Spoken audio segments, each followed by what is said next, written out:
მექსიკის ერთ-ერთ კურორტ აკაპულკოს ქარიშხალი ოტისი დაატყდა თავს, რომელმაც 27 ადამიანის სიცოცხლე იმსხვერპლა. გადარჩენილებსა და დაზარალებულებს იმედი აქვთ, რომ მექსიკის მთავრობა რაც შეიძლება მალე გააგზავნის დახმარებას სტიქიის ადგილზე.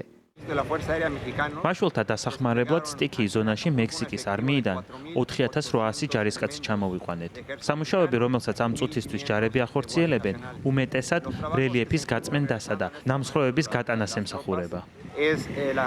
ქარიშხალი ოტისი მოულოდნელად დაატყდა თავს აკაპულკოს სანაპიროებს. ოტისი პატარა ტროპიკული ქარიშხლიდან მეხუთე კატეგორიის მძლავრ ქარიშხლამდე ძალიან მცირე დროში გადაიქცა და დიდი ზიანი მიაყენა კურორტს.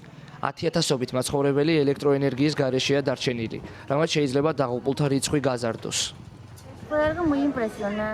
ძალიან მოულოდნელი იყო. ქარიშხლის დროს სასტუმროში ვიყავით და გვეგონა რომ შენობა მთლიანად ჩამოინგრეოდა. საბედნიეროდ დაცვა ადგილზე იყო და ისინი დაგვეხმარნენ. ახლა მშვიდად ვართ, რადგან სასტუმრო გვეხმარება. დენიც გვაქვს, წყალიც და საკვებიც. აკაპულკოში მუნიციპალური სანიაღვრე სისტემაც გამოვიდა წყობრიდან. მექსიკის პრეზიდენტმა ლოპეს ობრადორმა, რომელიც აკაპულკოში სტიქიის ადგილზე ჩავიდა, განაცხადა, რომ პრიორიტეტი ამ წუთისთვის ელექტროენერგიის აღდგენაა.